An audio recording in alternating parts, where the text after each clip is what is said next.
Hello everyone and welcome back to Knowing Who, episode 19. And we're here today to talk about something a little bit different, a sort of sidestep, if you will. But more about that later. Should we start with a bit of news, a bit of what's been going on in the Doctor Who universe? Yes, there's one big bit of news, I think. Hello everyone. Yes, Ben's here. It's not just me talking to myself. This was published on the 27th of January. This is somewhat hot, as in by the time you're listening to this, it is exactly 1 week old. Mm-hmm. New writers. Yeah, for we Doctor finally Who, got confirmation. Series 15 / season 2 yes, / so whatever. we knew that there was going to be a number of new writers, but this is the confirmation of names and yes, the we know people. who. Presumably, this is everyone now. I assume they're not hiding anyone. Yes, I assume we're not going to get a secret Moffat episode or anything. Because he's not on this list. Who knows? But I doubt it. I think this is Russell and then these four and these guys. Yeah. So I'll list them off. We have Juno Dawson, Mm-hmm. who was the showrunner on Doctor Who Redacted. Yes, so wrote that and has written a few Doctor Who books and things like yes, that. Yes, and well. various other things. Mhm. Novels. Sunday Times #1 best-selling novelist, apparently, screenwriter and journalist. One of those names that told. you see her name sort of splashed across a lot of the young Yeah. adult section in Waterstones and all that sort of stuff and various fantasy things and stuff like that. Sure. I should research more about Juno Dawson, but from what I've experienced, great writer. So Good. Exciting. Good, exciting, and has worked on Doctor Who before, of course. Yes. Which is a great plus. Mm-hmm. Inua Ellams. This is interesting because I was reading in Doctor Who magazine that he was approached by Chibnall to do a script. Was he? And because of COVID, it didn't work out. Oh. So Russell was like, let me get I'll on take that. him. And Shooty, at the very same time, went up to Russell and went, you know who you should get to write? And then there we go. It was meant to be. So yes, perfect. So he is a poet and playwright from mhm. what I am reading in front of me. Lifelong Doctor Who fan. Used to watch it when he was 10 years old in Nigeria, it says. Brilliant stuff. Pete McTeague, returning from the Chibnall era, Yep. writer of Kablam And Praxius. Praxius, yes. Praxius. Showrunner of War Between the Land and the Sea as well. Yes, and he writes all the collection bits and bobs. things, Yes. which are all very good, and I love all of them. I think they're Mhm. great. I thought he was a contender to be showrunner before they announced Russell was coming back. Who knows? You know, Yeah. he might be Maybe one day.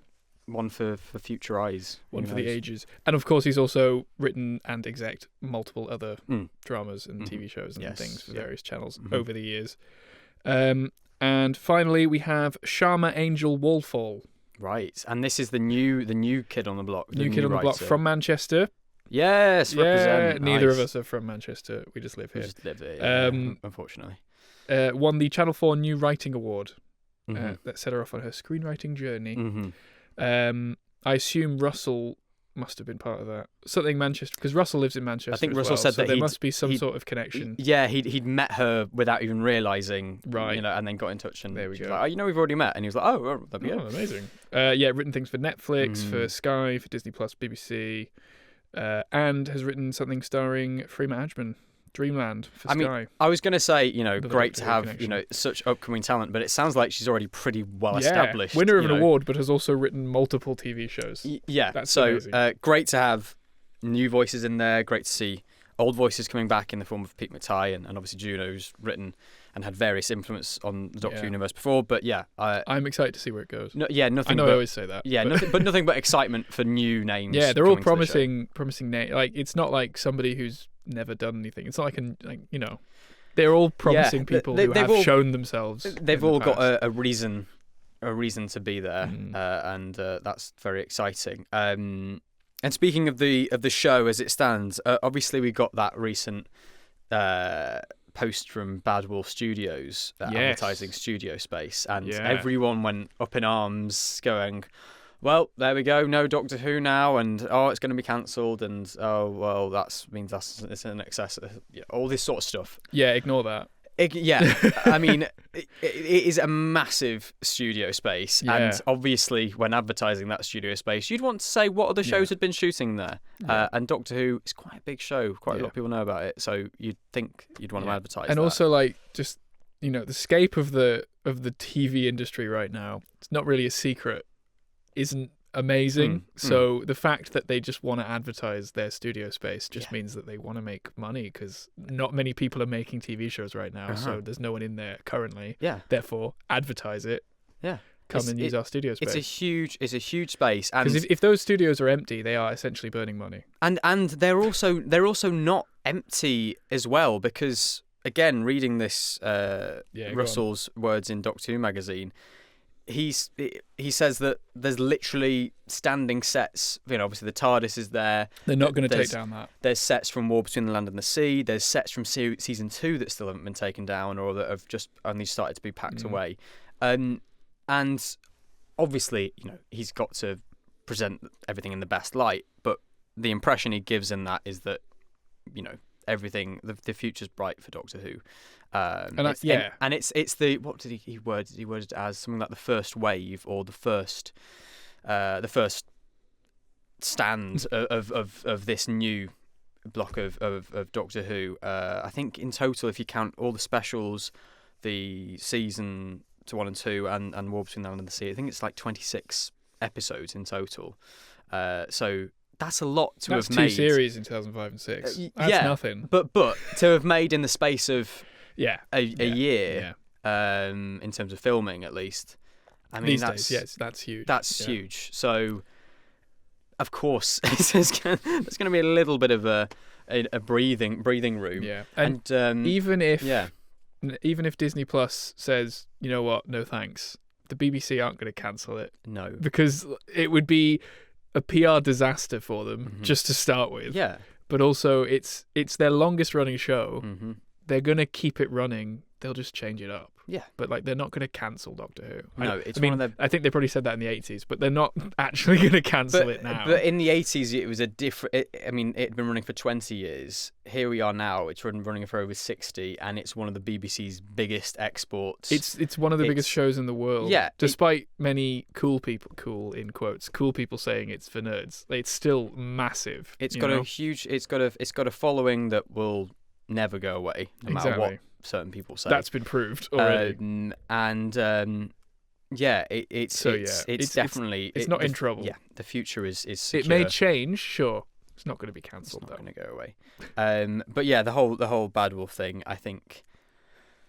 It's just a sign of what's going on in TV. Yeah, really. Yeah, and it's something we know all too well. Yeah, because we working where we do, we know that it's hard for production companies to be getting people in. So of course it's the same thing. Just because it's just because it's Doctor Who doesn't make it any different. Take really. that as a bit of insider knowledge that isn't really insider, if you know which articles to read. Yeah, Broadcast Magazine covers it a lot better than we do. Yeah, we'll leave that there.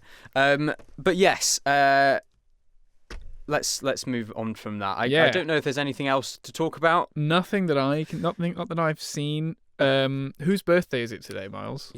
This man knows exactly what I was going to segue into this. Today actually happened. It's as if we planned this. Of course we do. Of course we planned it. Yeah. We saw this in the diary and we're like, yeah, let's do it. Well, we planned it and then we found out it was today on the day that we're recording, which is Saturday. The 1st of February. Thank you. There you go.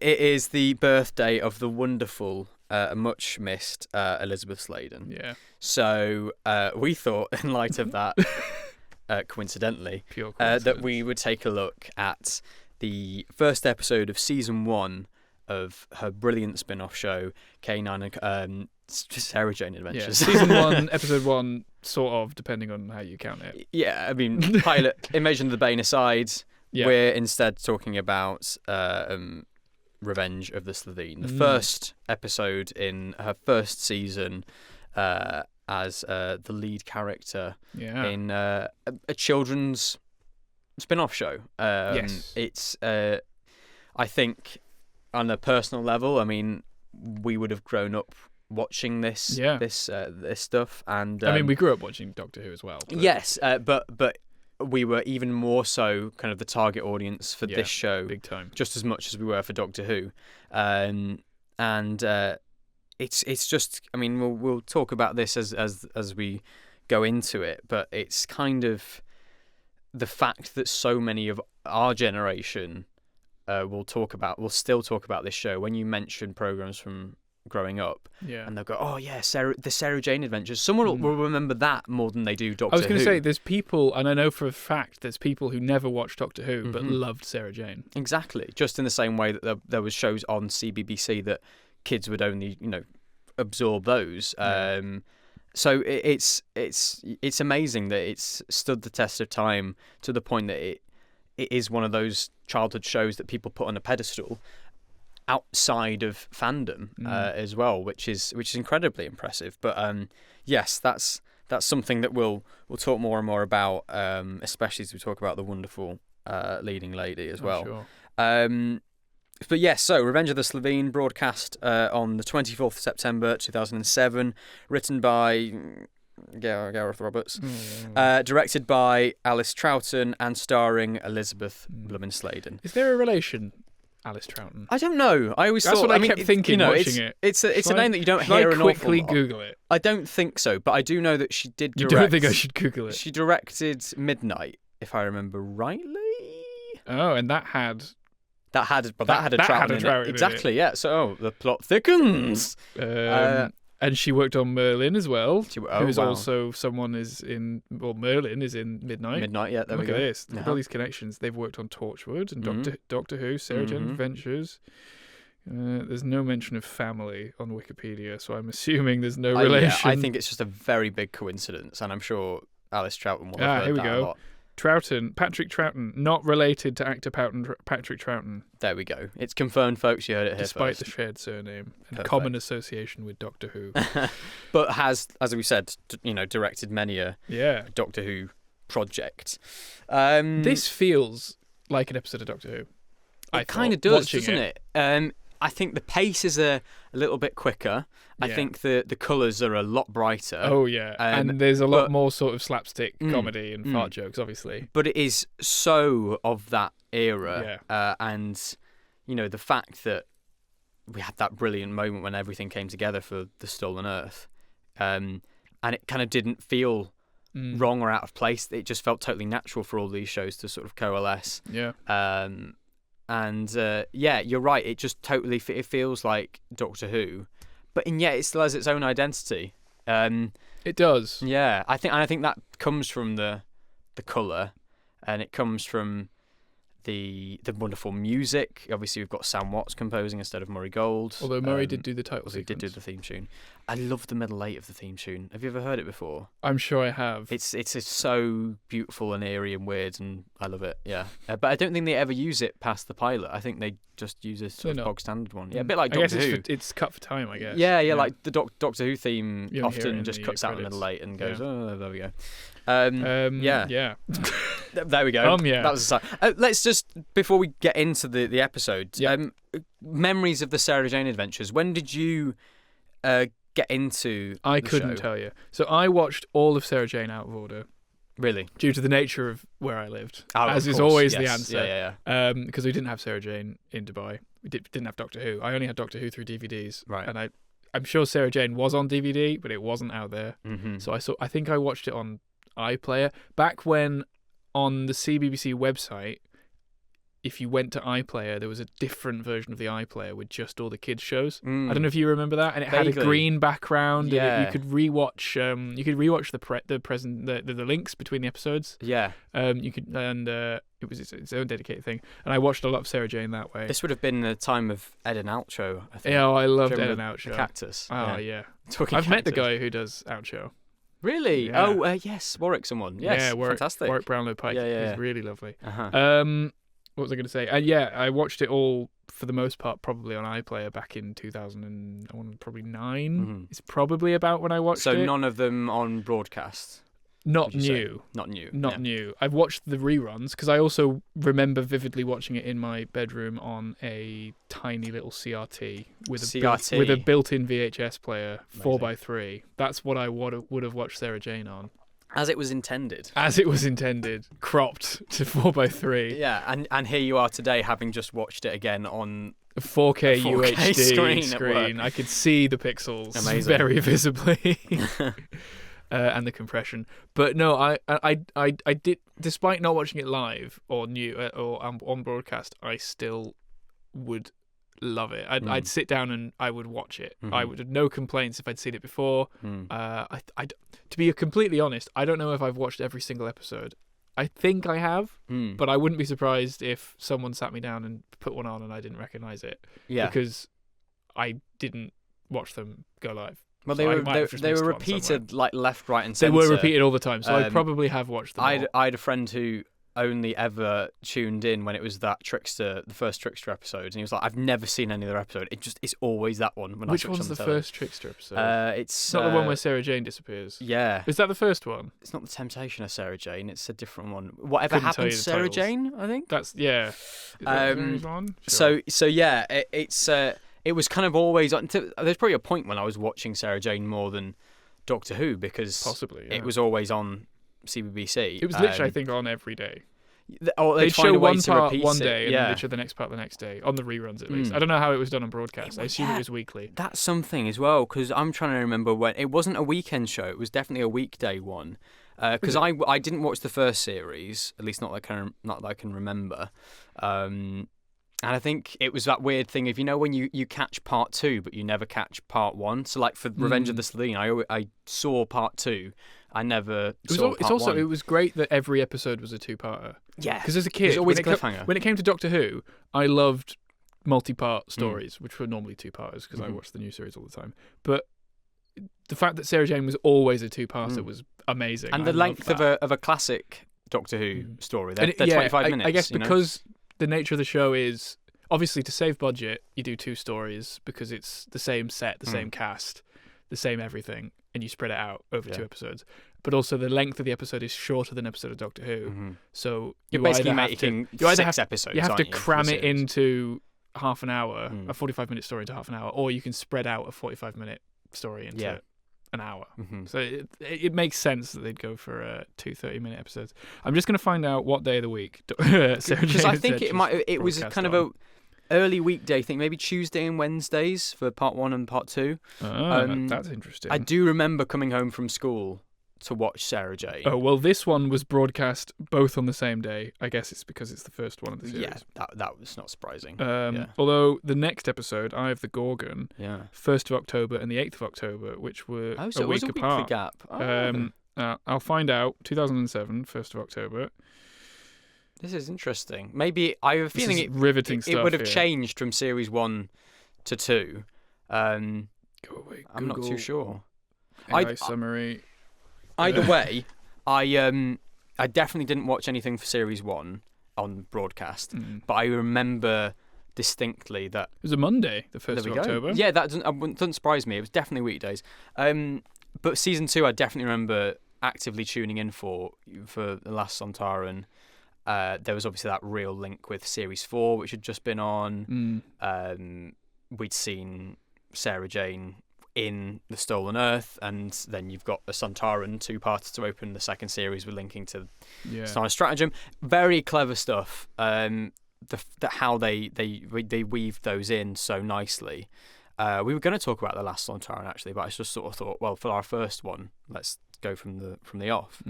And yeah, I have a feeling that from series 2 onwards, I would have watched every episode live, which is, I mean, there we go, testament to also to a Monday, also a week apart.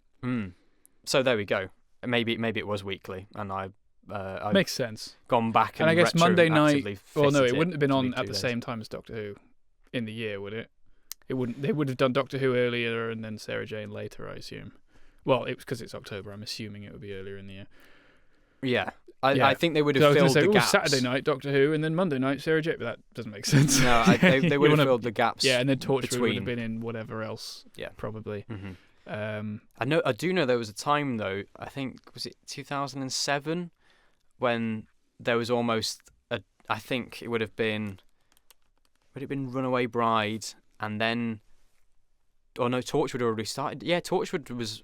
Had already started by the end of 2006. So I think New Year's Day, there was something really weird, like Invasion of the Bane was on, Torchwood series 1 was, or series 2, series 1 was finishing, and obviously you would have had the Christmas special as well. So it was kind of a mad time when you got all those spin-offs at the same time. God, imagine if it was like that today. I mean, we were so lucky last Christmas though, weren't we, with all the different things we got. So it's kind of veering towards that, and obviously we've now got another spin-off coming. Unrelated. Sorry, have you watched The Proms 24? Are we in it? No.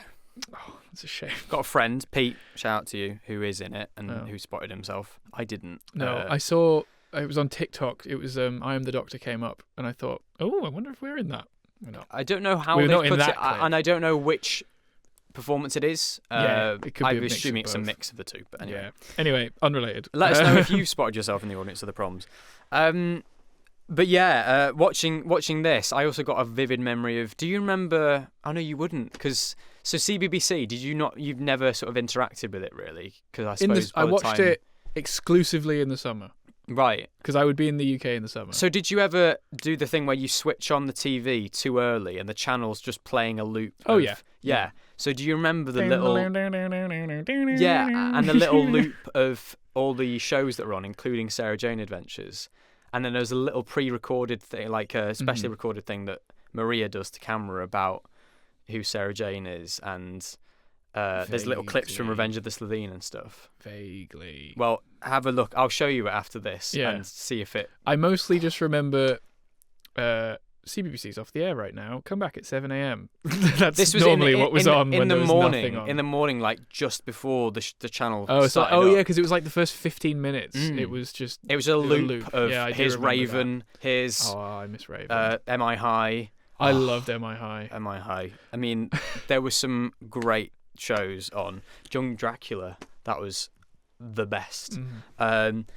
So yeah, there's just lots of memories, and of course I remember the horrible day when we got the news that Liz Sladen had passed away in 2011. Yeah, and it was kind of the first time that I remember. It was a week before Series 6 started, wasn't it? It was, because there was a little dedication and series opener. But I actually remember it was the first time that I'd actively kind of been aware of someone disappearing from your life, and I mean, I would have been 11 at the time, so here was this hero, and she was no longer there. So it was a really sad, especially because time. I don't think, at least, I mean, we were young, so I don't know if it was public knowledge that she had cancer at all.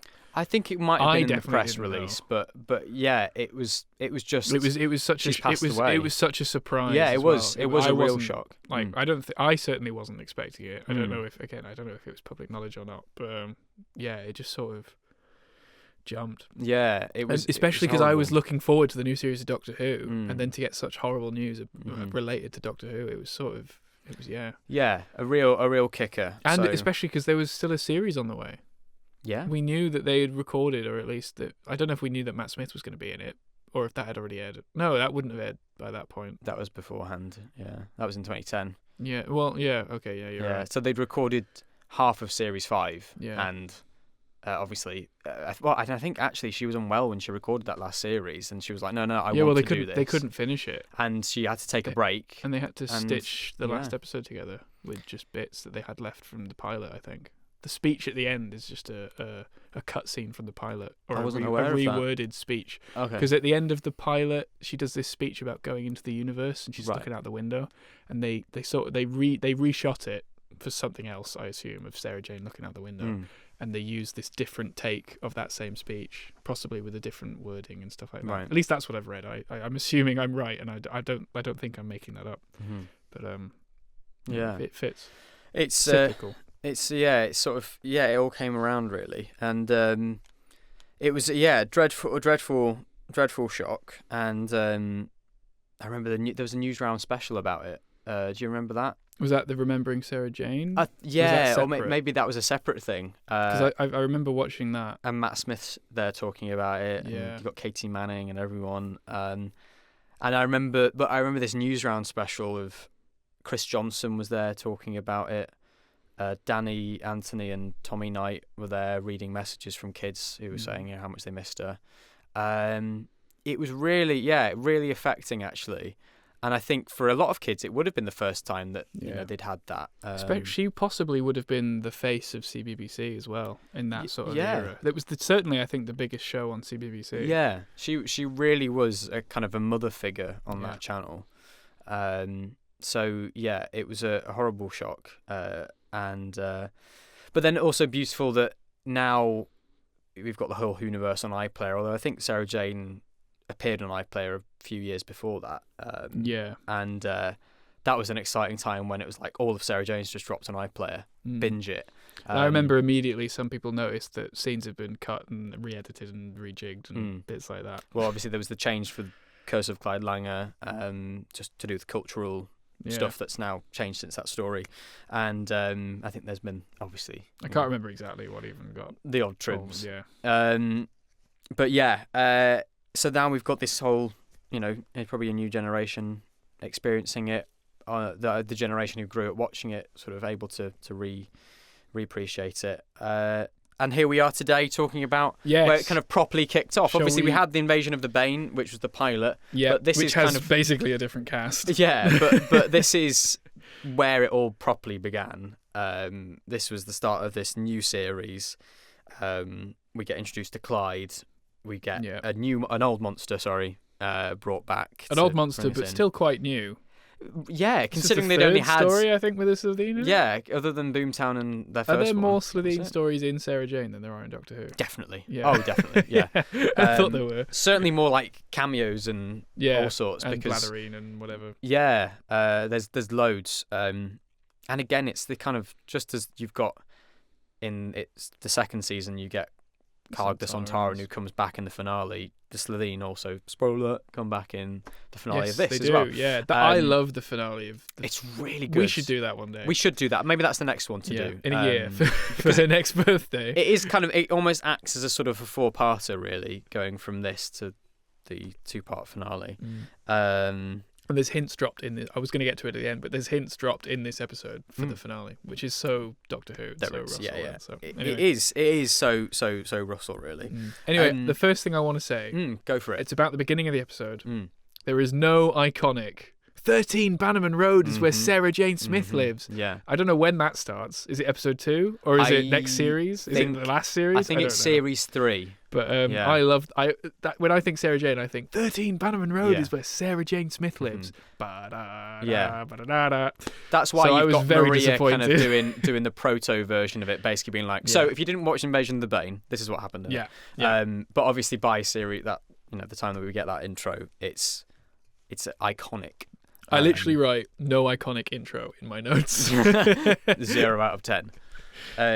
But we do get, like we say, sort of a recap from Maria about where we're at, who the characters are. It's kind of like it is a less intense sort of. It's not Danny Anthony shouting at the camera going 13 Bannerman Road. It's her going like, oh well, here we are. But it's a nice way to sort of bring us up to speed with the characters, and give us a sort of a projection of the future when she sort of goes a bit like Elton in Love and Monsters, going things just got weirder and weirder, and it's like flashing forward to all these moments, we go into those wonderful, simple but effective titles, and that theme tune, which is just how did Murray kind of go? It's almost Doctor Who. It's almost Doctor Who.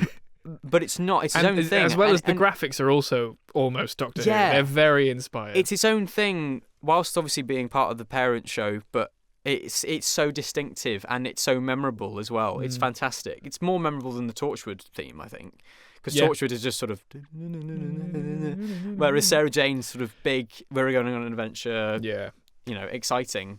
I do like it. That's sort Brilliant. Of the music in this, including the title sequence, and then later on, I can't remember how it goes. I know I sing a lot of Doctor Who music, but Welcome to the Proms. It's 2025. God, exactly. I would love a Sarah Jane section in the Proms, but I'd love a Sarah Jane album, but we'll go into that. Yeah, later. We'll get to that. There was a bit like, I don't know, the main like sort of action theme, sort of like I Am the Doctor, but for Sarah Jane. It's basically that. I think I know what you're trying to do. That I love that. That also gives me massive flashbacks to a Flash game on the CBBC website, which just played that on repeat. Not the whole song, just like that main intro. Yeah. And I Sam love Watts, man, he's I mean, obviously now with great fame doing the Traitors. Did he do the Traitors? I've never watched the Traitors. I'll be completely honest. You've not watched the Traitors? No. Where get in the modern TV landscape? I know, I should. I do hear good things. It's fantastic, and the music is obviously brilliant as well. You can kind of hear hints of his Sarah Jane stuff, even in the theme tune. But he's fantastic, and like I say, it's a dreadful shame. I think we've had sort of samples released, but never obviously a full soundtrack. Yeah. And there's some beautiful, iconic, and just gorgeous bits of music anyway. Right down to I'm jumping ahead here, but at the very end when Sarah Jane talks about this man she knew called the Doctor, and it's the same cue that they use in the David Tennant episode, Wedding of River Song, Wedding of Sarah Jane. When the Doctor and Sarah are saying goodbye to each other. So that's just gorgeous. There's also a bit where cyclical. Put my teeth back in. There's also a bit where the Doctor's theme from series 1 and 2 gets played, or maybe 1, 2, and 3. Oh, really? When it's way late in part 2. Right. But Sarah Jane says, who happened to them.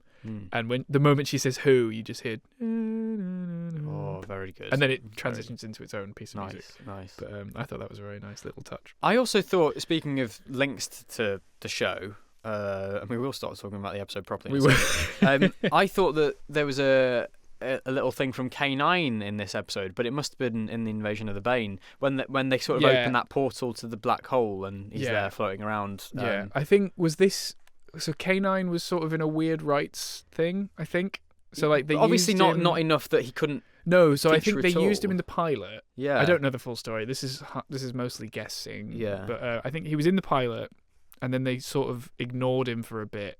Yeah, because they weren't sure if they had the rights properly. And then he comes in. Then properly they sort of figured out. But then K9 also has his own spin-off, which isn't owned by the BBC whatsoever because of the rights thing. So maybe when that ended, they could bring him into the normal show. Good point. I don't know. Maybe that's what it was. I don't really know. Yeah, because it would have been weird having there was both a rights shows at the same time. With K9.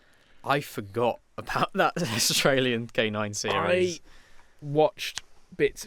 I watched the first episode. Yeah. I never watched the rest it was on Disney XD for me. I didn't have Disney XD. I always thought it was awful though. I remember thinking this is the worst. I was target audience. I was 9, 10. It was the worst thing I'd ever watched. I wonder if there's any way to watch that now. It was set in London. Yeah, they all had Australian accents. Oh well, as far as I remember, I think they're trying to do British accents. They sound. You can tell they're Australian. Clearly Australian. Yeah, bizarre. I don't even know what the rights would be for that. Like, who owns that? Maybe it was. I don't know. I was gonna say maybe it's something to do. Like, who created K9? Bob Baker. Maybe he sold them to Disney. I don't. Well, there was going to be a K9 film. Do you remember that? No. They've redesigned K9 again, and he was going to face off against Omega, another creation of Bob Baker. I see. And it was like this Timequake. Do you remember that? That's what it was going to be called. I've heard the name, but I couldn't. And this was like 2017. This is recent. 2017. It was like, it's going to happen. This new, and then nothing. I don't think I've ever heard that. I'm genuine. I'm not lying. This is new information to me. If you search K9 Timequake, you will get. Sorry, I'm just on the K9 Wikipedia for the Australian program. Well, K9 aside, because like I said, he's not even. K9's co-creator Bob Baker. You're right. Contractually retained particular IP rights from the TV episode scripts written with Dave Martin. No. I know we're talking about Sarah Jane here, but I just want to know. Development Hell, Jetix Europe were teaming up with Baker. K9 Adventures set in space. Oh, then he was in Doctor Who with School Reunion. This is before. This is long. This is before. Like, it was in development hell for years. Oh my god. Characters include Slocum, a 30-something space gypsy. What the hell am I talking about here? Oh my god. Yeah. So rights issues galore. I'm not going to get into it. We're talking about Sarah Jane today. Yes, we are. Let's do a deep dive one day on K9. I think that would be worth it. That would be really interesting, really actually, funny. because I genuinely don't know about the K9's history beyond Doctor Who. We could do a YouTube style video essay on. We should do that. On K9. That should happen. Yeah. That's. You know what? I don't have a pen. Can't write it down. Anyway. We'll remember. I don't think we're going to forget that. Mental note for the future. Yeah. Anyway, I love K9. Anyway. Yes. So he's not in this. No. That's the TikTok. There we go. So yes. Let's talk through Revenge of the Slitheen. It's Luke's first day at school. It's Luke's first day at school. It's Maria's first day at this new school, and it's as well. Clyde's first day at this. It's new. Yeah. Everything's new. Everything's fresh. And they're in year 10. Are they? Yeah. Well, they say Form 10, whatever. You're first, and then they all go, "Oh, that's me." I never questioned what year group they were. I wrote in my notes, "Are they in year 10? They look so young." They do. Like, did we look that young when we were in year 10? We probably did. We must have done. You know what? It's that weird thing. It makes sense. It's when GCSE you're younger. years. You look up at the older years and you think, God, they look so old. And then when old. you become that age, you think, I don't feel as old as they looked. Yeah. And then you look down, you're like, how the hell are you guys in the same as year? old as I was back then? It's time. Bizarre. It's crazy. Anyway, they're starting. They're starting year 10. Their GCSEs. I'm pretty sure it's year 10. Yeah. Anyway, and there's a brand new science block. And there's new teachers. A new CGI science block. CGI science I don't know why they didn't just go to a school with a posh bit. Why they had to CGI it in. I mean, there we go. And there's new teachers as well. Yeah. The headmaster is slightly gassy. He's gaseous. As well as we actually see the science teacher actually get the chop as well. Yeah. Of sort of. Yeah. In a comedy beat. We see the Slitheen arm sort of clamp down and then a sort of from the headmaster. There's a lot of I do like how there's little fun levity bits where they just have a little joke. Because you need that, right? Because the Slitheen...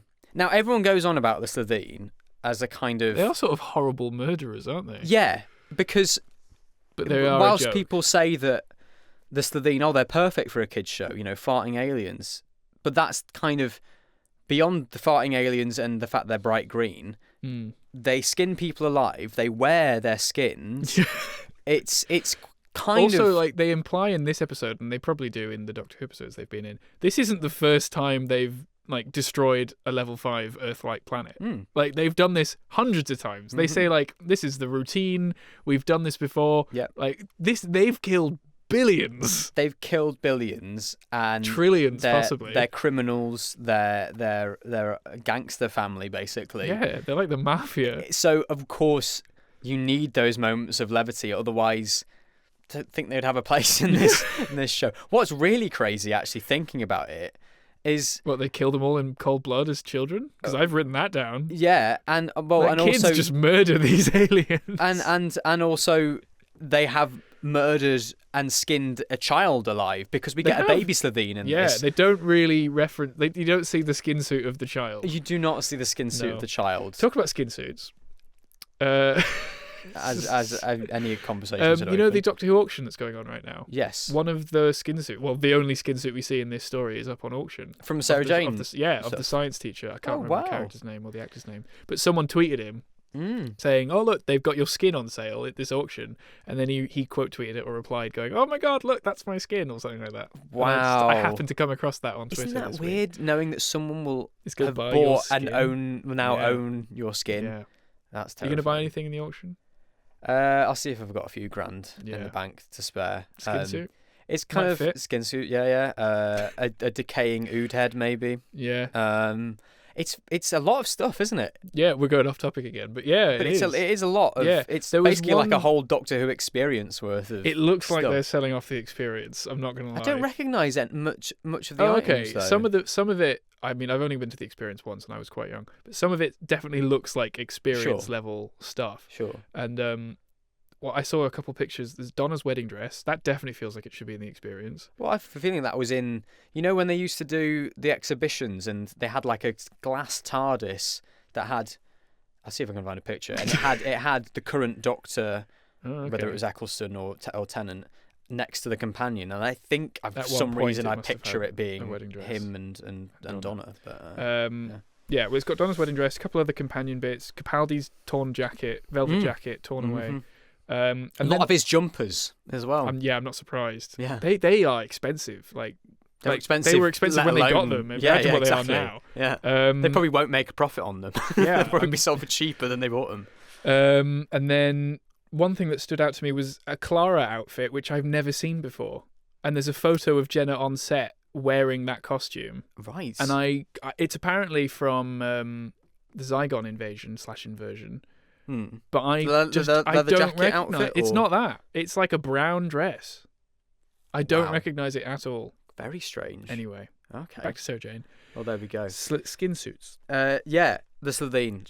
Skinned child. It's a terrifying kind of concept. It is. But they do a really good job of kind of enhancing. Obviously, there's so many fart jokes in this. There are. And what I love about the Sarah Jane Adventures Slitheens is Slitheen? Yeah, that shouldn't be an S at the end of that. Sure. Slitheen is a family. I love how green they are. They are much greener. For the entire episode. Oh, no, you always hit the mic. I just attacked the mic.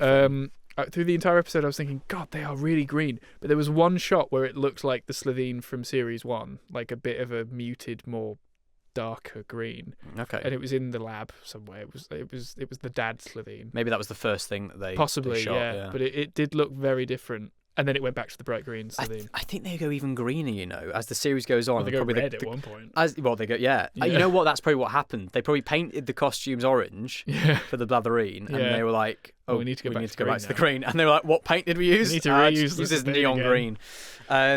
So yeah, but I just think it really suits the colourful aesthetic of the show to have these beautiful, huge, hulking, bright green aliens. Yeah. With the collars, which are like... The colours are different. Yeah, they're are these coloured. Different suits, or have they just repainted them? I think they've repainted them, and then the collars themselves, I think they're brand new, because I think... I'm trying to think of the action figures here. I think that the original Slitheen just had like a collar on the front and nothing like around the whole neck. Just like a bit that came out the neck, almost like a dog collar, whereas these ones have like a whole collar. I could be totally wrong, but I like how they're kind of block collars that go into a dog's neck. That's very inhumane. Is that? Oh, I'm probably doing something wrong with how I'm putting the dog collar on my dog then. Yeah. I meant more like a priest dog collar. I don't know what are we talking about? Dog collars. Anyway. I like how they're bright colours, a bit like Teletubbies, they are a bit. And you can even identify with the who's who, well. right? You know, oh, well, the yellow one is that guy, and then... I didn't even notice that they had different colours. Did you not? No, they've got every single one is different colours. Well, there's only 3 of them. And I think even the ones who come back the other ones in the finale have different colours as well. Did they ever take this? Well, they do, yeah, you're right. Yeah. Spoiler alert. Sorry.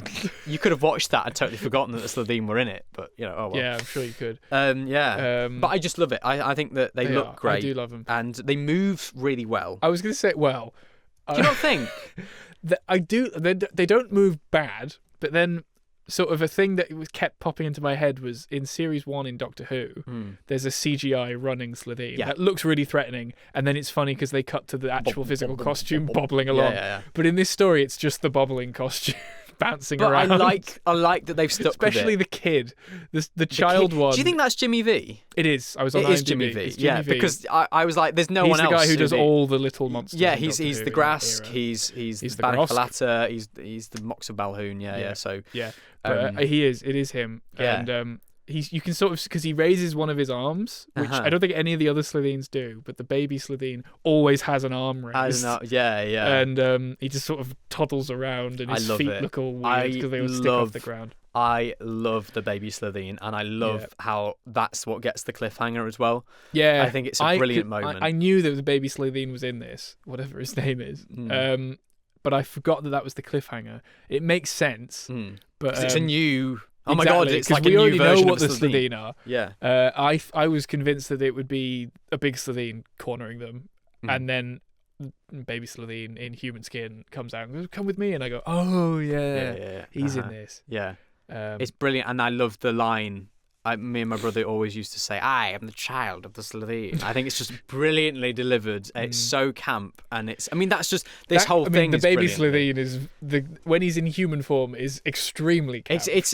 But and so are every Slitheen actor. They are. I've got to camp this up. Even the American Slitheen that you hear over the phone. Yeah. It's like, they all get the brief. Like, you've got to kind of go for it, and there's no kind of holding back.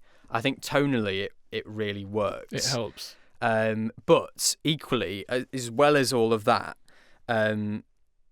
you also get the kind of they're not sending it up, but they are sort of pushing it to sort of go, look how crazy and wacky this is. But then you've got Liz Sladen, who is playing it totally straight. Like, there's nothing from her that's like, oh, isn't this silly? It's all like, no, this is dead serious, and this could be the end of the world. Well, she was on Doctor Who in the 70s, so she knows what she's doing. Oh, she knows. She's used to her being silly. Her CV's packed with plenty of things. She knows exactly what she's doing. She did K-Dine and Company. Yeah, there you go. That was probably the top of the list. But she grounds it in a beautiful way. And what I love about the Sarah Jane Adventures, just as I like about Doctor Who, and that's kind of what Eccleston said, is that you've got to treat these kids as smart. Like, they know good television when they see it. Yeah. Case in point, all our generation remember the show because it had such an impact. Yeah. And you've got to treat them as smart. And I think that through the sort of grounded performance of Liz Sladen, and then through the mature storylines of Maria's parents of going through a divorce, and Clyde's as well. Clyde's, and it's beautifully done, because like there's like little throwaway lines when Clyde's like, oh, everyone has a dad, except for me, and it's just like, I don't know where mine is. And it's just nicely sort of thrown in there. And it kind of makes this world that kids can relate to, and it's mature about it, and there's some really mature storylines. You've got the Berserker episode with Clyde and his dad, which is incredibly, thematically that's really heavy stuff for kids drama. There's loads of the places this show goes. It's incredible. Yeah, there's a talking bird in one episode. Yes, yeah. It doesn't get deeper than that. No. A talking turkey voiced by David Bradley. What more do you want? That's not what I meant. The parrot from the time travel. There's a lot of birds in Sarah Jane Adventures. Then look, it's a female lead, but you don't have to call her a bird. Sorry. There we go. Should we get back to the episode? Where were we? Sarah Jane. They've just started their first. Can we just say about Sarah Jane though? Yeah. I know we've said so much about her already, but she is fantastic. Like I said, she gets the tone right. She has a commanding presence and a warmth to her as well. And she was this icon. I love how we watched it as kids, and kind of no matter who you were, she could be a hero to you. Like, I love that. And I love how one of my heroes growing up was this woman, this brilliant woman. It's all right to say beautiful. If you have a crush on her, that's completely fine. She is mother, as the kids say. Is that right? Have I done that right? You're not that old, Miles. People our age say that. But I do feel like I should have been born in the 60s, and that I've got no idea. Your favourite TV show words. is from the 60s. So precisely. Yeah, and you prefer. And I'm still listening to the Beatles, so I don't think I've moved on past that point. I think you are the biggest Beatles fan I know. Yeah. Same there. But yeah, no, I love her. She's fantastic. But let's talk about Sarah Jane. Actually, I've got a note here. It's because this is episode 1, sort of. It's kind of weird to see Sarah Jane being a new mum. Because I'm so used to Sarah Jane, her with that relationship. She knows Luke. She loves Luke. Yeah. They are a tight-knitted, albeit small family. Mm-hmm. But in this episode, it's does he say mum? Do I let him say mum? Yeah. Do I want him to say mum? Do I kiss him outside of school? And then they come home and said, I had a bad social interaction today. Oh, so did I. That's not how you would talk to your parents. Yeah. And then obviously later on in the series, they are, as close as a mother and son are in any family. Yeah. It's good to see that there is that progression, because when you think about it in your head, it's always that, and it's good to know that at the start. Actually, no, it actually started far from it. Yeah. Not far from it, far away enough. It's great Different. that they didn't just go, oh, you know what, let's just start it off and it's son, like we said, it's treating their relationship like it's an important thing, like treating the audience like they are adults. Yeah. It's another one of those things that they just sprinkle in there to make it a more cohesive world. Yeah. And I think Tommy Knight does a great job at being this alien. He's sort of an alien child, kind of. He's not got a belly button. A creation. Yeah, he hasn't. He's kind of this experiment, basically, that is now a human child. Yeah, I love Luke. I always loved Luke. Like watching it, I always sort of I don't know if I felt like him, but I think a lot of kids could have related to him because he's kind of that sort of socially. He doesn't kind of help that he's awkward. A kid with brown hair, long. Well, that's exactly what I am. At the very basic level, But also, I mean, like he's nerdy, but he kind of he in a lovely way because he's kind of not aware of that. He's not sort of ashamed. He's a bit adorable. He is. He's not ashamed of being who he is, being that nerdy character. And when you look at Doctor Who's, at least Sarah Jane's fan base, you've got the Doctor Who fans who are all big nerds. Yeah, which is Luke. You've got the cool guys who they're too cool for Doctor Who, but they'll watch this Sarah Jane show, which is Clyde. Yeah, and then you've got, I don't want to say the girls for Maria and Rani later on, but you do Sarah Jane, of course, as well for that aspect of the show. But yeah, you've got these the kids represent like sort of stereotypes or archetypes of kids at that sort of age. Yeah, and like Luke's kind of stories can sometimes be a bit easier for the younger fans to accept, perhaps, and it's like the older ones. Clyde's got those kind of, he is more. I mean, I think again, Danny Anthony is fantastic. I think he kind of steals the show for this first episode of. He also slowly over the series, I don't want to say becomes the main companion, but his role definitely increases over the course of Sarah Jane. I think he gets a bit more focused later on compared to in this episode. Obviously, he's just been introduced, so he's new. But he makes a great impact because he almost feels like he's always been in it. Obviously, this is episode 1, but like in the last story, he could have just slotted in. And I think that what's interesting is that he's if you look at his lines and what he's kind of given to say, they're very typical of kind of a kids show in terms of comedy lines. And I think that in the hands of a lesser actor, those lines could be quite corny and a bit cringy, but because Danny Anthony is a great actor who gets the kind of brief, he just makes these lines come across as so witty and just Clyde, like he is that character. Yeah, he embodies it. Yeah, he's really got it down. I'd be really interested because obviously he came back for the Big Finish stuff just recently, hasn't he? Yeah, just done one. I think they did 2 sets. Right. So I'd be really interested to actually hear how he.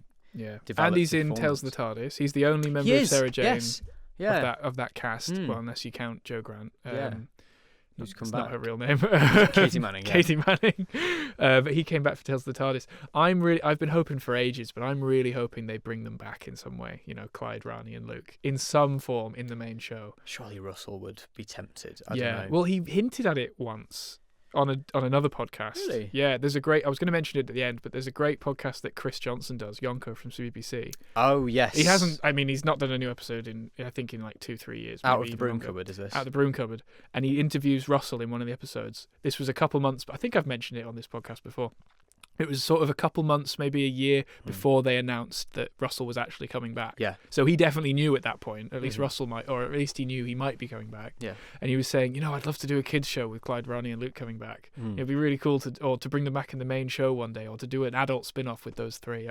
I'd love to do that. Yeah. And I really want one day for them to announce that show. And here's hoping. I mean, really it's kind of like, I don't know if they have enough kind of cachet to sort of spearhead their own show, because obviously Sarah Jane was the front, she was at the front of it all, but certainly there'd be some ways that they could come back. Bring those I don't want them to have joined UNIT or something. I feel I want them to, because they were always separate and Sarah Jane kept them separate deliberately.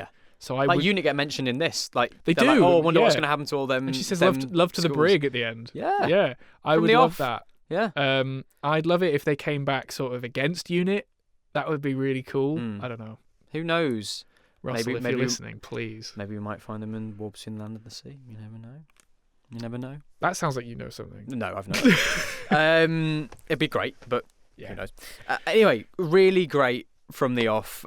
Maria is obviously another lovely character. She's kind of she is the companion to Sarah Jane in the sense of like very much, especially in series 1.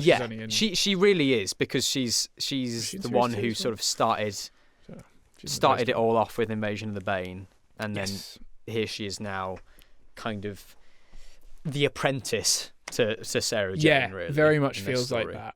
I think sort of based on the first special at least, she is the apprentice, the unwanted apprentice somewhat.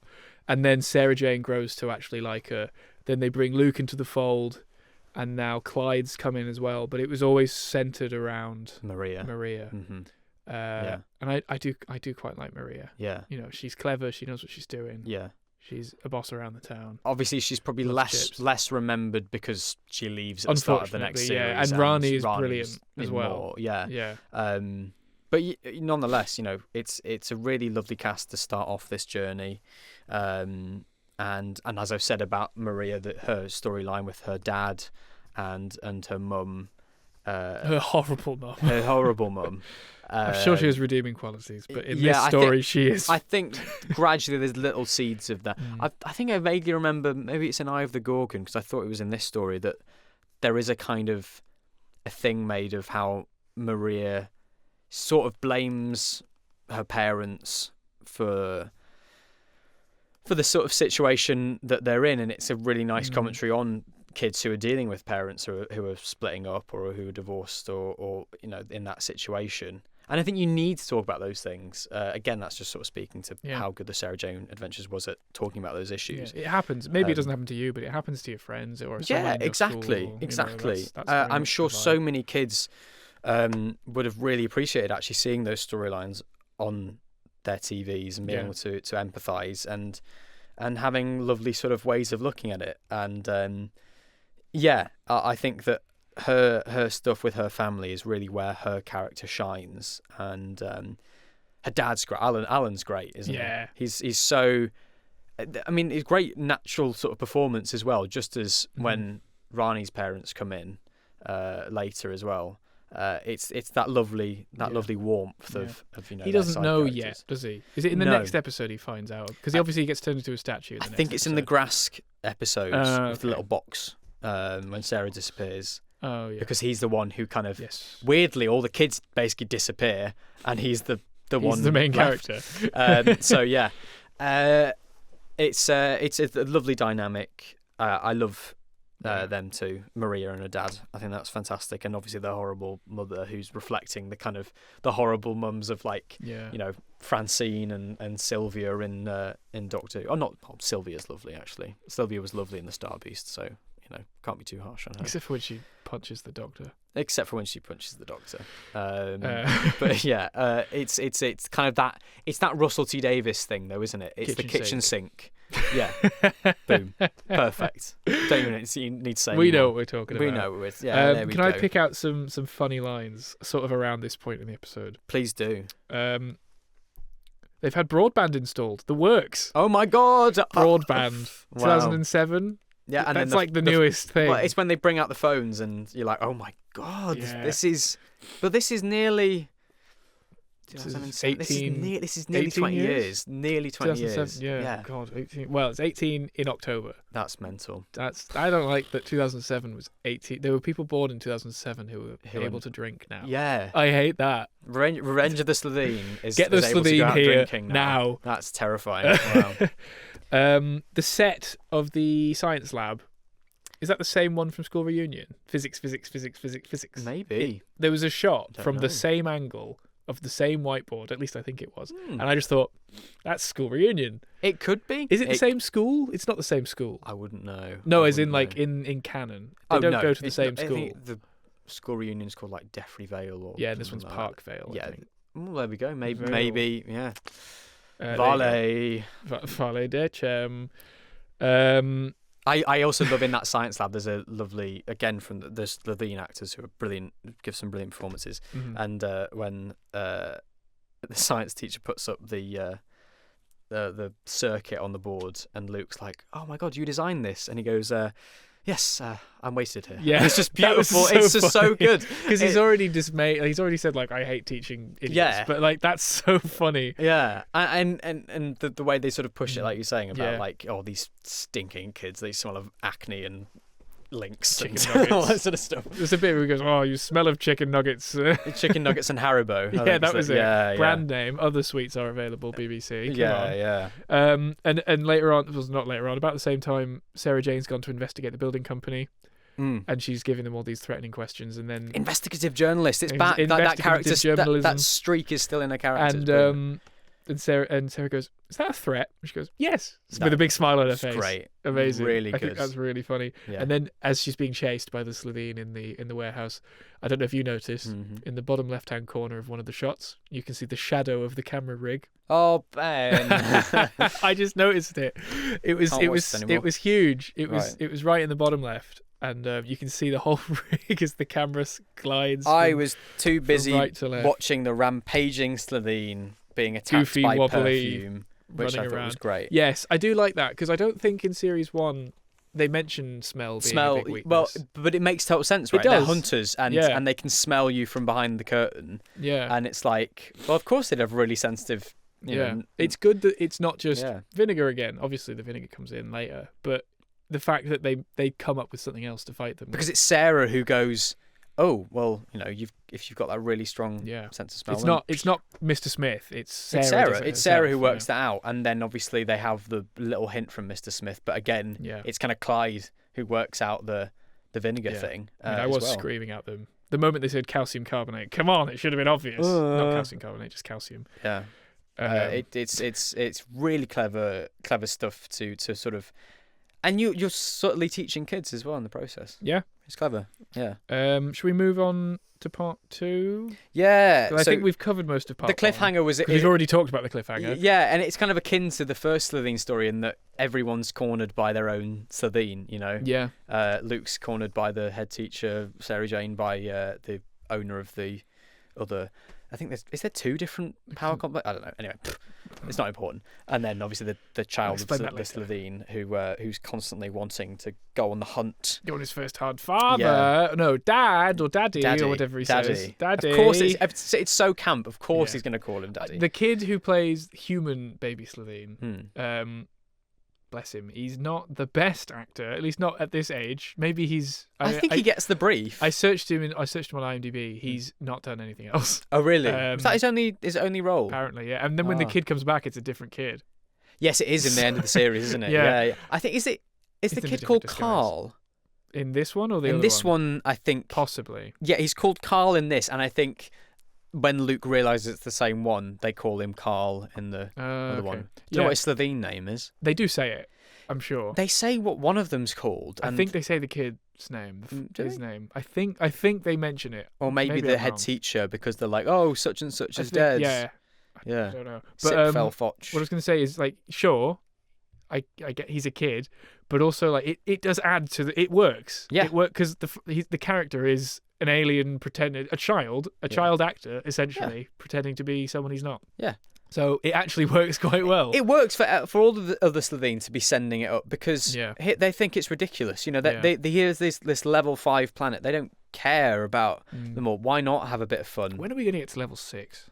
We've got AI now. Give us time. Oh no, that's going to bring us back down to level 1. So part 2. One of the first things they mention is the Galactic Police coming for them, and then almost immediately they also say, unrelated, the Jadoon. So the Jadoon and the Galactic Police, separate things.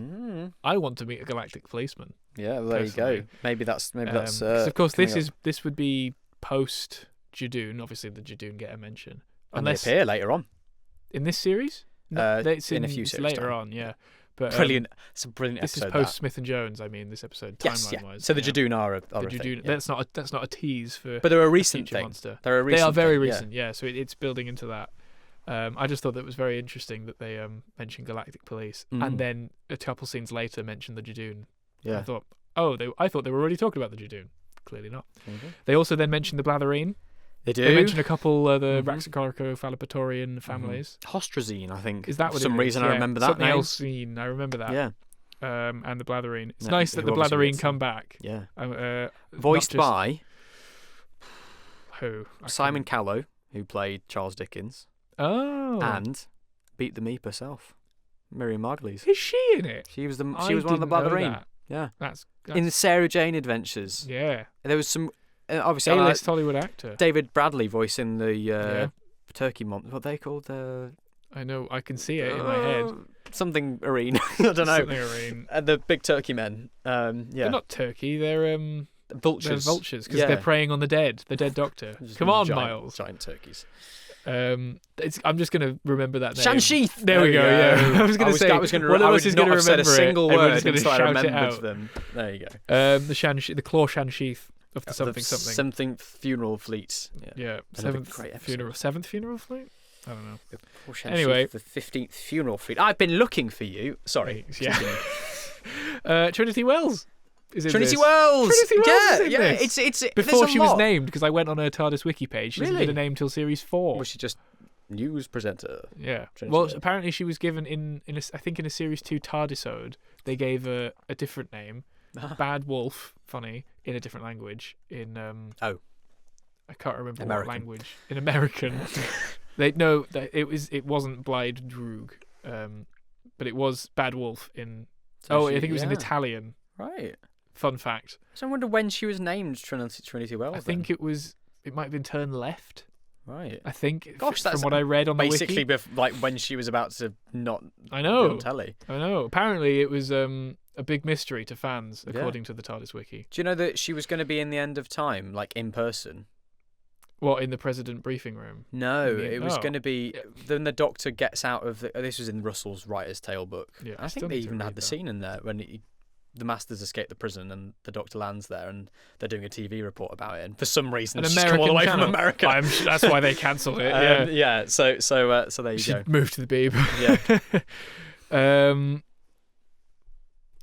And then, do you have any more notes for the beginning of part 2? Because I sort of jump into sort of the end of the episode from that point. I'll be honest, I was so swept along for the ride for part 2 that I didn't really make many more notes up until the moment that Maria murders the That headmaster. was my next note. Maria just murders the Slitheen. I love how it's played as a triumphant moment, and she's like, "Oh my god, I exploded the headmaster." No, you murdered him. You literally killed. They look at each other and they're like, "Oh my god, what did I just did that? That's so funny." God knows what he was going to do to them. Probably skin them alive. He was probably going to kill them as well. But it's a crazy moment that when you think about it, like you've just killed someone, and it's been even played if he was a horrible billion murderers or whatever. But it starts this beautiful tradition of gunging, which kind of happens every time the Slitheen are in the Sarah Jane Adventures. And it gets bigger and bigger every time. Child-friendly way of dying. Yeah. Although later on, one of them in a skin suit gets gunged, CGI gunged, and it's red gunge. Is it because she's in the skin suit? Yeah. But it's horrible. It's a very weird moment, isn't it? I don't know why they have that in there. Someone died. Yeah. And for a split second, you see them explode into red goo. Like that shouldn't be in a kids program, right? Yeah. That's horrible. And obviously, the two Slitheen get trapped in the door. Yeah. It's a really harrowing moment actually. Sarah Jane just leaves them to die. Well, I think she tries to get them out. I don't even think the Doctor would just do that. Like Sarah just sort of stoically stares at them and watches them die. Doesn't she try with the sonic lipstick? I think she's closing the door, isn't she? But I think she does. Like Clyde's like, "What are you doing? You can't let them out." And then she's like, she doesn't. Obviously, there's a teleport effect on the baby. Did you notice that when you were younger? I don't know if I watched this when I was younger, but I noticed it today. I think it's obvious that he's clearly got away. Yeah, but it's played as if they've gone. Oh, another hit play. But yeah, they both sort of talk. I was watching it today, thinking, well, he clearly teleported. Why are they talking? Why are they saying as if he died? Because they mention like, oh, the kid died, or something. But it's really horrible. But she just moment. stares at them, and she's and the fact that and then they celebrate afterwards. The dad's like, oh, like I don't care about me, just let my son go. And then he goes, I'm only 12. It's like, what the hell? This is terrifying. This is bizarre for a kids show. I love it. But it's lovely how again they're treating these child audiences as like, well, no, we can't pretend that there's not some horrible stuff out there. You know, murder's okay if they're just horrible bastards. If that needs to happen, it needs to happen. There's more murdering in this episode than I think there are in most episodes of Doctor Who, which is on BBC One. Yeah, there's a lot compared to CBBC. But it's only I was going to say it's only Slitheen. Well, we obviously see in the first scene that the teacher gets killed. Yeah, but we also see the Slitheen's guts when they explode. Yeah, this is really horrible stuff when you think about it. It's crazy. Yeah. But there we go. That's it's a really deep and dark end. Now, but it's a really action-packed conclusion, I think. It is. It's very fast-paced, but there's nothing wrong with that. No, I think it's paced really well. It rattles along. You've got the extra sort of impetus that not even the Mr. Smith can help them now, or the Sonic Lipstick. He's gone power out. Yeah. It's just we've only got our wits and squeezy bottles. I have a question for you. Plot. I know this is a children's show, very much more so than Doctor Who is. Yeah. But all of these schools with all of these IT centres with all of these Slitheen power, converters. They're all in cities with underground metros, and all of them are at the end of each line. What does that have to do with anything? Power supply or something like that. Do they use the third rail in the tube to power the? I have a feeling there was a line in there to explain that. I don't remember one though.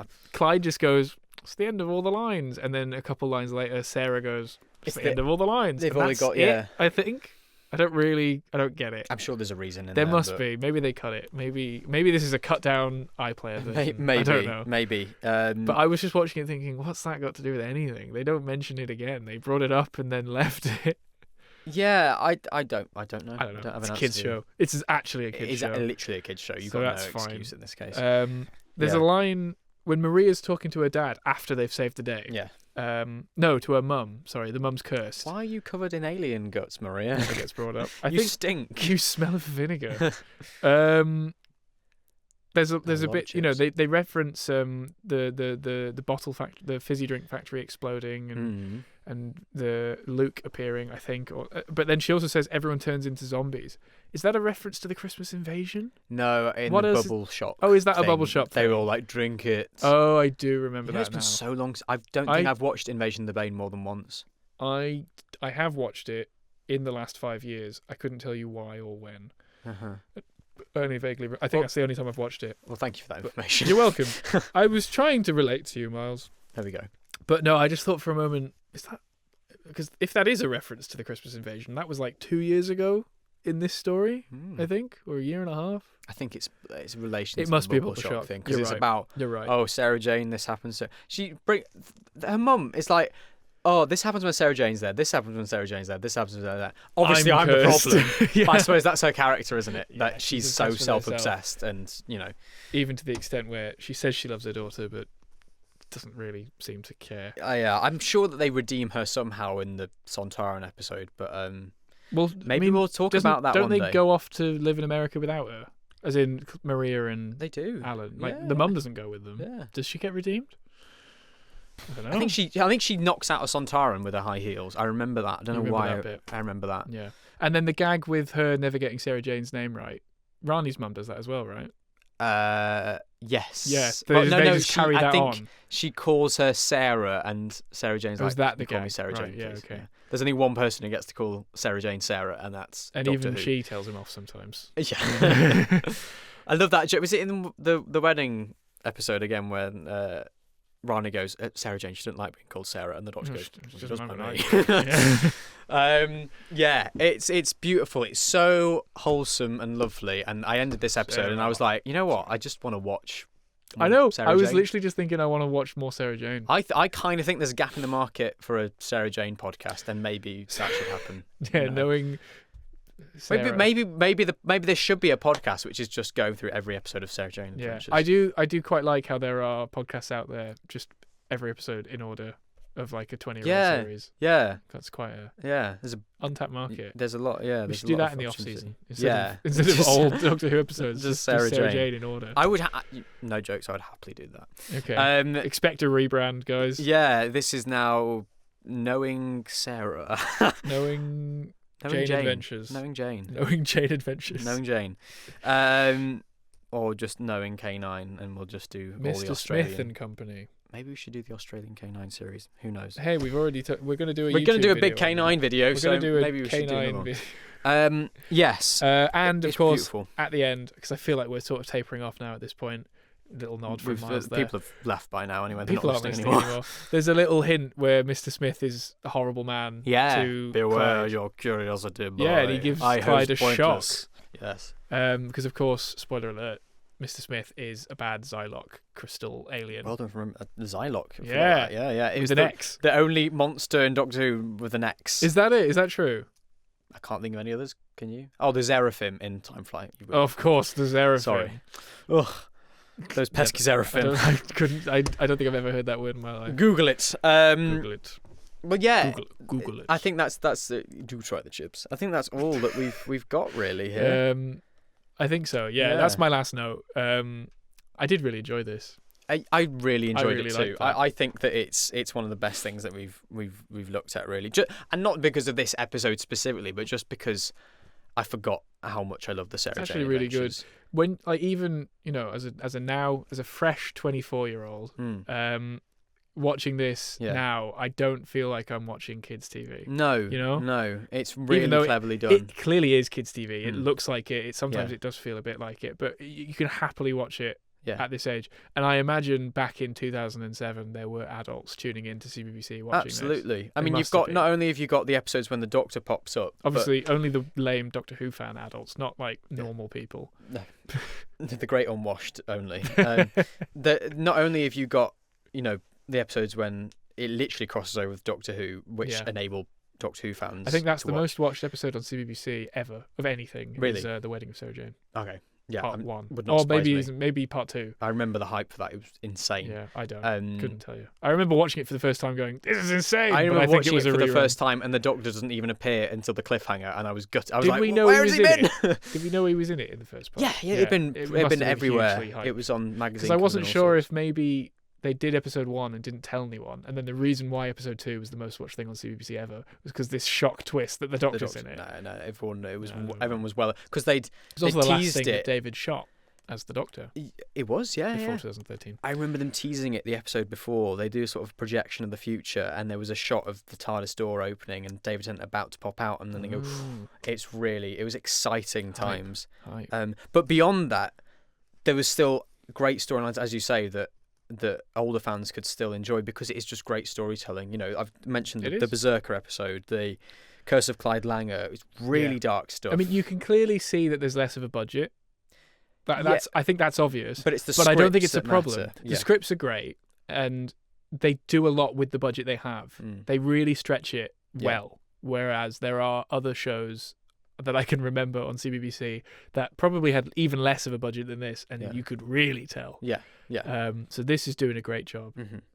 Yeah. God, I love this show. It's great, and I'd love to. Yeah. Do you, off the top of your head, other than anything with the Doctor in it, what's your favourite story from Sarah Jane? I quite like Lost in Time, I think it's called. The one where they have to find the objects. The parrot, yeah.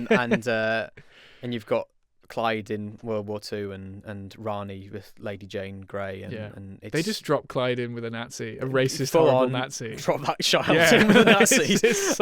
It's crazy. I really love that one. I don't know why, but Prisoner of the Jadoon just come up in my head as well because of that visual of the Jadoon driving a cop car. That is hilarious. With a gun pointing out the car. So funny. It's brilliant. Turn down your music. Yeah.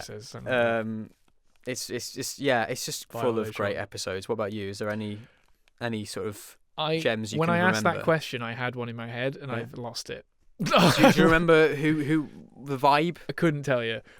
I think it was a later on one. Sort of, I can remember it being in it. This isn't what I was going to say, but the one where everyone on Earth disappears. I was and it's just thinking Clyde that the Empty Planet. Is that God knows why. Is that a last series? That must be because I remember that one being in HD, possibly. Yeah, it was series 4. I think it was the episode after Death of the Doctor, to be honest. Right, so that's okay, probably why you remember it. Yeah, I remember that one really well. I remember popping that on recently. Me and Izzy were like, let's watch the Sarah Jane episode. Do you want to watch the one where everyone disappears? Yeah, let's watch that one. That's a great one. It's a really good story. Yeah. With the big robots, red robot, yellow robot. Who get reused in 3 different Doctor Who stories, I think. Potentially. Yeah. Yeah. Or was that Mission 2110 or something like that? Well, I think they're in... Dinosaurs on a Spaceship. That's it, I think. But they are heavily altered, but I think they're in it as well. Right. I think it's the same base costume. Similar. Definitely similar. Cool. But cool. Mm. I mean, I think the one where Sarah Jane disappears. The first Trickster episode. Yeah. I mean, all the Trickster stories are fantastic. And I love David Bradley as a clown. You mean David? Not David Bradley. Bradley Walsh. Bradley Walsh. David Bradley as the clown. Bradley Walsh is a clown. Yes, my boy. No, Bradley Walsh is a clown. Bradley Walsh is a clown. That's crazy that they got Bradley Walsh in this kids series. Is that the same one as Rani has a friend who's the devil in a playground? Oh no! I know it's for a moment. Then, if I could have described my facial expression when Ben said that, I was like, I think you're watching a horror film. This is how my mind works. I don't remember titles, but I remember plots. The one with it's Rani she has in the homeless attic. Friends. Mad old woman in the attic. Yes. And she's got the friend Eve, and then that's when she makes them all disappear. Mark of the Berserker is obviously also a great one. We've already talked about that. Talked about Mark of the Berserker. Mona Lisa. Mona Lisa's Revenge. Mona Lisa. And the series 2 finale with Miss Wormwood and the Sontaran. Oh, that's a great one. And the Brigadier. Yeah. In the Black Archive with Unit. Yeah. The Bane. I mean, do I need to say more? That's amazing. Hang on, one's come to my head. The one, but it's Sarah Jane and she's younger and cooler.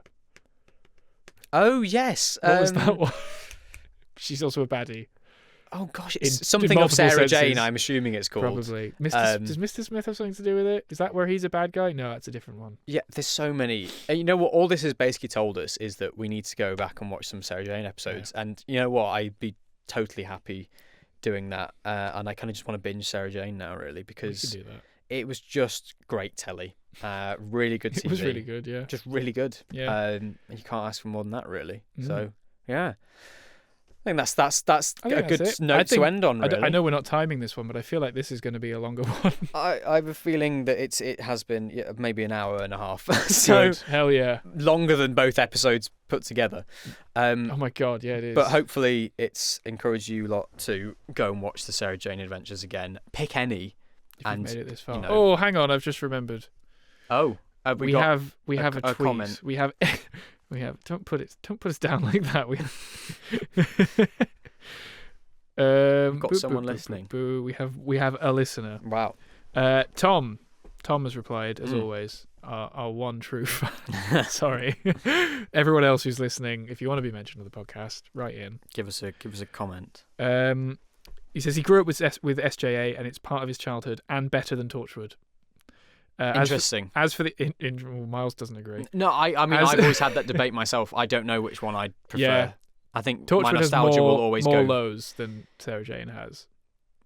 But it's got some very good highs. The whole 2 series. I mean, Children of Earth. You just have to say that, and then yeah, I do love Children of Earth. Anyway, as for the episode, it's fun. I'd say better introduction to Sarah than School Reunion, despite being a favourite, and Invasion of the Bane.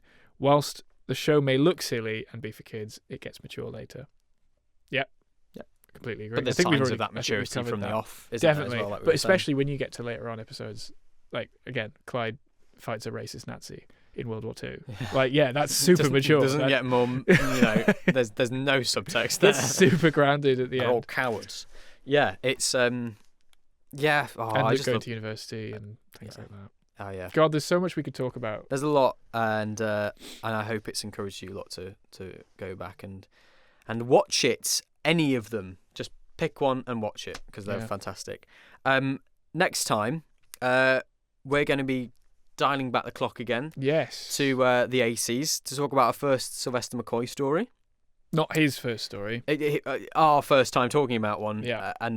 Interestingly, his last. Yeah. So we're going to be talking about survival. Before we go on a little break, that we're just going to take a little break for the podcast. A couple weeks so I sort of thought, what better than not only have we not done a Sylvester McCoy story, but also a bit of a sort of a end of an era type episode. You know, it's end of a Knowing Who era. Yes, Series it's 1. the end of series 1. Let's put it that way, so to speak. This is our parting of the ways. But we are coming back. We're regenerating. At least we certainly plan on coming back. We're not disappearing. We're not walking into the sunset hand in hand with a cheetah person somewhere hiding in the background. You can bet that we're ending the episode with "There are whales out there in the sky." I'm not going to do it now. That sounded more like Stephen Moffat than Sylvester McCoy. So we will see you next time for that. Yes, in 2 weeks. Yeah, and other than that, yes, thank you very much for listening. Yeah, and we'll see you then. You've been listening to Knowing Who, another Doctor Who podcast with me, Miles Taylor, and me, Ben Davidson. Thank you to Sonny King for producing our theme tune. And thank you to you for listening. You can find us on Spotify and Apple Podcasts, plus YouTube on the Tailored Vision YouTube channel. You can also follow us on all social media channels at Knowing Who Pod. Catch you next time for more Knowing Who.